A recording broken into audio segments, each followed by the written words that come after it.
السلام علیکم ورحمۃ اللہ وبرکاتہ۔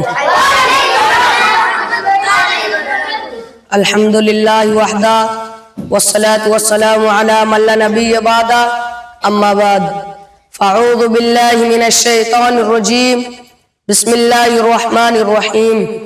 الذین آتیناہم الکتاب یتلونہ حق تلاوتہ۔ صدر محترم، حکم صاحبان، مشفق اساتذہ کرام اور میرے دور دراز سے آئے ہوئے مہمانان اعظم، میرے عزیز ساتھیوں، آج کی سالانہ پروگرام میں جس موضوع پر روشنی ڈالنا چاہتا ہوں اس موضوع کا نام ہے تلاوت قرآن کے ادب۔ قرآن کریم اللہ رب العزت کا وہ آخری کتاب ہے جسے نبی آخری الزمان میں محمد رسول اللہ صلی اللہ علیہ وسلم پر اتارا۔ یہ اللہ کا کلام ہے اور رہتی دنیا تک انسانوں کو ہدایت اور رہنمائی کے لیے ایک جامع کتاب ہے۔ ہمارے اوپر اس کتاب پر بہت سارے حقوق ہیں، ان میں سے ایک کا کیا ہے کہ اس کو اس طرح پڑھا جائے جس طرح اس کو پڑھنے کا حق ہے، جیسے کہ اللہ رب العزت فرماتا ہے الذین آتیناہم الکتاب یتلونہ حق تلاوتہ، وہ لوگ جن کو ہم نے کتاب یعنی قرآن مجید عطا کی ہے وہ اس کی تلاوت اس طرح کرتے ہیں جس طرح اس کو کرنے کا حق ہے۔ میرے اسلامی بھائیوں، آئیے دیکھیں کہ کس طرح قرآن مجید پڑھتے ہوئے اس کا حق ادا کر سکتے ہیں۔ قرآن مجید کی تلاوت حق ادا کرنے کے لیے ضروری ہے کہ اس کو ترتیل کے ساتھ پڑھا جائے، جیسے کہ اللہ رب العالمین کا حکم ہے وَرَتِّلِ الْقُرْآنَ تَرْتِيلًا، اور قرآن مجید کو ٹھہر ٹھہر کر صاف صاف کر کے پڑھا کرو۔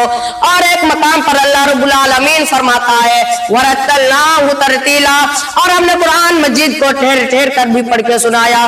ترتیل کا معنی آیا ہے کہ قرآن مجید کو ٹھہر ٹھہر کر اطمینان کے ساتھ حروف کی ادائیگی اور معنی مفہوم شعور کے ساتھ پڑھا جائے۔ آئیے حدیث کا روشنی میں معلوم کی جائے کس طرح نبی صلی اللہ علیہ وسلم قرآن پڑھا کرتے تھے۔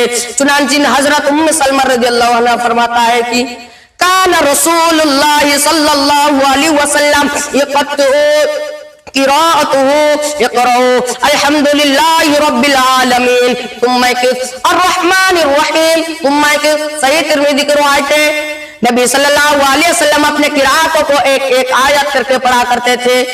الحمدللہ رب العالمین پڑھتا اور ٹھہر جاتے تھے، الرحمن الرحیم پڑھتا اور ٹھہر جاتے۔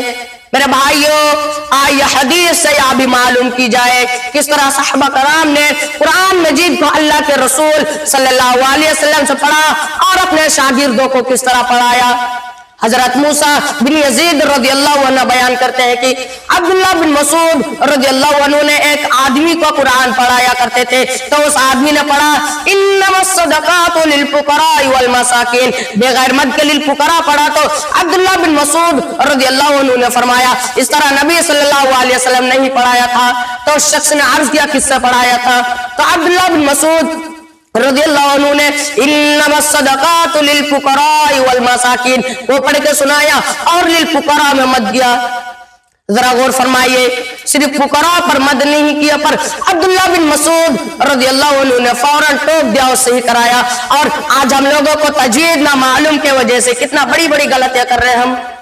مثلا ہم نماز میں پڑھتے ہیں الحمدللہ رب العالمین، جن کا معنی یہ ہے تمام تعریف اللہ کے لیے ہے۔ اگر ہم الحمد کو ہاں کو ہاں پر دیں گے تو اس کا معنی یہ ہو جائے گا آگ کی حرارت کا ختم ہونا اللہ کے لیے ہے، جبکہ یہ معنی اللہ کو مقصود نہیں ہے۔ دوسری مثال لیجئے، ہم صبح شام 3 کل یعنی سورہ اخلاص، سورہ فلق اور سورہ ناس پڑھتے ہیں قل هو اللہ احد، جن کا معنی یہ ہے کہو اللہ ایک ہے۔ اسی طرح اگر ہمیں ترتیل و تجوید کی جانکاری نہیں ہو تو قرآن کا آیاتوں پر جہاں رکنا نہیں ہوگا اور معنی بگڑ جائے گا، جیسے یا ایھا الذین آمنوا لا تقربوا الصلاۃ پر رکیں گے تو معنی یہ ہوگا اے ایمان والو نماز کے قریب نہ جاؤ، حالانکہ نماز نہ پڑھنے والا کافر ہے۔ تو یہاں وقف ہمیں رکنا ہوگا بلکہ وانتم سکریٰ پر رکیں گے تو معنی یہ ہوگا اس وقت تم نماز کے قریب نہ جاؤ جب تم نشے میں رہو۔ میرے بھائیوں، لفظ بدلنے سے معنی بدل جاتے ہیں، جسے مراد الہی فتح ہو جاتی ہے اور بس اوقات نماز کا باطل ہونے کا خطرہ ہوتا ہے۔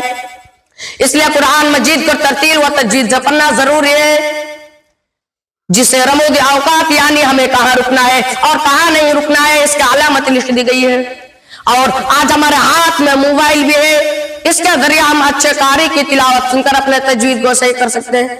آخر کر اللہ تعالیٰ سے دعا ہے کہ ہم تمام مسلمان بھائی بہنوں کو قرآن مجید پڑھنے کا توفیق عطا فرمائے، آمین۔ وآخر دعوانا الحمدللہ رب العالمین۔ السلام علیکم ورحمۃ اللہ وبرکاتہ۔